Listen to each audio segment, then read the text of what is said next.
Hello दोस्तों, मेरे channel कौशिकपीडिया में एक बार फिर से आपका स्वागत है। आज हम डिस्कस करेंगे स्वास्थ्य एवं शारीरिक शिक्षा मतलब हेल्थ एंड फिजिकल एजुकेशन का 2019 का क्वेश्चन पेपर कैसे आया था। ये डीएलएड फर्स्ट ईयर का एनुअल एग्ज़ाम होता है जो आपके ईयरली एग्ज़ाम, उसमें ये भी सेम आपके 8 वर्ग की तरह ये 50 मार्क्स का क्वेश्चन आता है। 2.5 घंटे का एग्ज़ाम होते हैं। आपके 6 क्वेश्चन होते हैं जैसे मैंने आपको बताया। पहला क्वेश्चन 10 मार्क्स का, बाकी क्वेश्चन आपके 8 मार्क्स के होते हैं। जो आपका ये लिखा हुआ है सामान्य निर्देश, आप पढ़ सकते हो। देरी ना करते हुए हम अपने क्वेश्चन पे स्टार्ट करते हैं। देखो, पहले क्वेश्चन में आपको 3 ए बी सी मिलेगा। आपको ए या बी या सी, आप किसी भी 2 करोगे 3 में से, तो आपको ये ऐसे करना है। कल निम्नलिखित में से किन्हीं 2 के उत्तर दीजिए, तो 2 को आपके इसमें आंसर देने हैं। तो लिखा पहला, पूरक खेलों से आप क्या समझते हैं? किसी भी मुख्य खेल पर आधारित 2 पूरक खेलों का निर्माण करें। जो हमें लीड अप एक्टिविटी बोलते हैं, जिसमें हमें सारी जो मांसपेशियाँ है काम आती है और जितने भी डेवलपमेंट पार्ट होते हैं वो इससे ग्रो होते हैं। 2 पूरक खेलों का निर्माण करना है आपको, कोई भी आप कर सकते हो इसमें 5 मार्क्स में।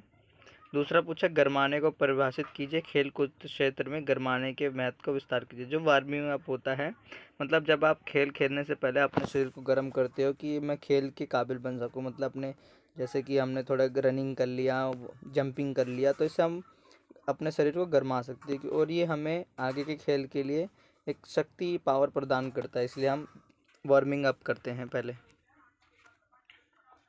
और तीसरा है कि विशेष आवश्यकता वाले बालकों हेतु विभिन्न क्रीड़ा और खेल गतिविधियों की सूची बनाइए। किन्हीं 2 गतिविधियों को उचित उदाहरण देते हुए समझाइए।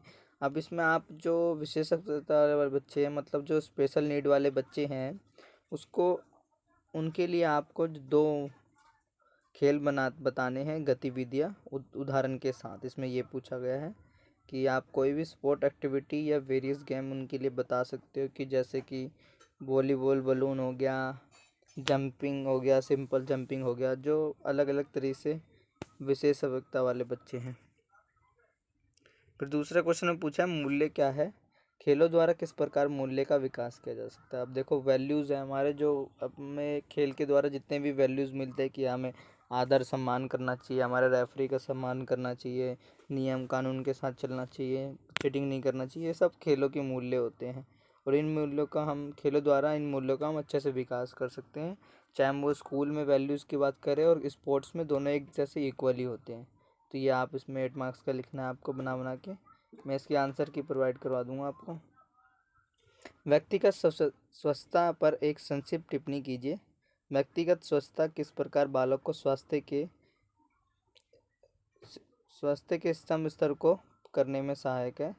उपयुक्त उदाहरण द्वारा चर्चा कीजिए। तो लिखा है, give a brief note on personal hygiene, मतलब अपने जो व्यक्तिगत स्वच्छता हमें ये पर्टिकुलरली लिखनी है कि हमें अपना हाथ ध्यान रखना चाहिए, नाखून काटने चाहिए, साफ़ सफाई रखना चाहिए, हाथ धोना चाहिए।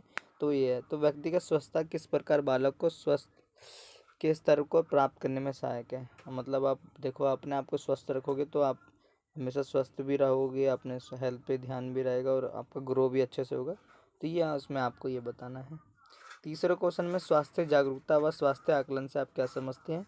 छात्रों के लिए स्वास्थ्य प्रोफाइल बनाइए। अब देखो, इसमें पूछा है term, what do you understand term health awareness and health assessment.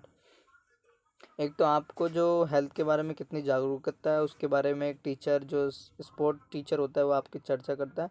और स्वास्थ्य आकलन, कि आप स्वास्थ्य के प्रति कितने अवेयर रहते हैं, उसका आपका टेस्ट लिया जाता है, या आपको देखता है कि आप कितने स्पोर्ट एक्टिविटी में भाग ले रहे हो, आप सही से फॉलो कर रहे हो हेल्थ की चीज़ें, नहीं।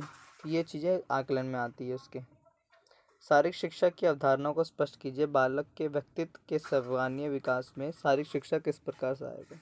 अब देखो, शारीरिक शिक्षा उसकी बात की जाती है फिजिकल एजुकेशन, जिसमें हम शरीर से अपने फिजिकल से संबंधित चीज़ों की समझ बनाते हैं और उसमें जो भी आदतें हैं उसको बनाए रखने में सहायक करते हैं। और जितने भी फिजिकल चीज़ें हैं उनके बारे में शिक्षा ग्रहण करते हैं, फिजिकल एक्टिविटी के बारे में, जितने भी चीज़ है उनके बारे में। तो इसमें पूछा है, ये सर्वांगीण विकास में जो आपका बोलते हैं ओवरऑल डेवलपमेंट, ऑलराउंड डेवलपमेंट में किस प्रकार सहायक है? मतलब बहुत बड़ी बात है, ये तो सहायक होगा ही, कि फिजिकल एक्टिविटी करने से बच्चे का विकास तेजी से होता ही है।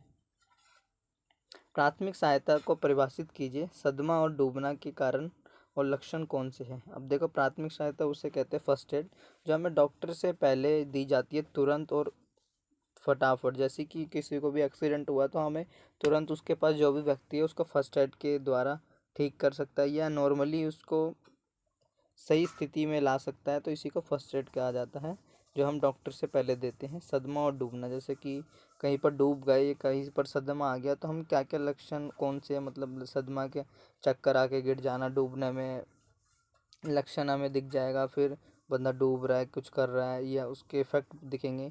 इन दोनों परिस्थितियों में आप किस प्रकार की प्राथमिक सहायता प्रदान करेंगे? तो सदमा वाले को हम पानी डाल के उठाएंगे, ये करेंगे। डूबने वाले की हेल्प करेंगे, जहाँ पर वो डूब रहा है वहाँ पर जाके उसे बचाएंगे, या उसके पानी अगर उसके पेट में घुस गया तो पेट पे दबा के हम पानी निकालेंगे। ऐसा सिस्टम है, इसमें करते हैं।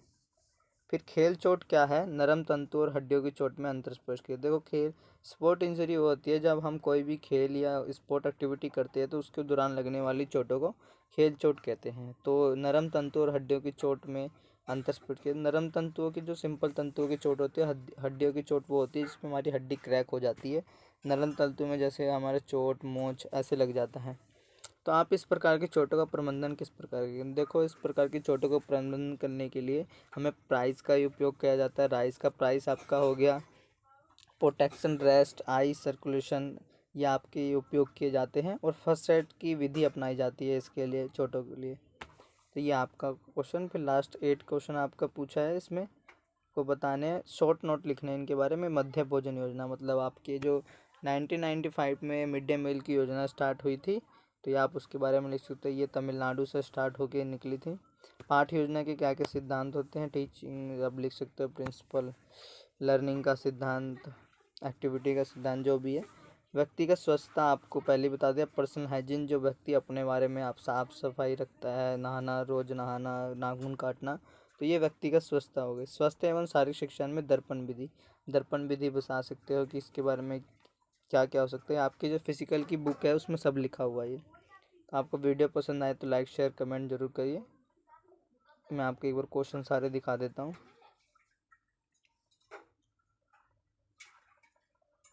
ये आपके क्वेश्चन थे।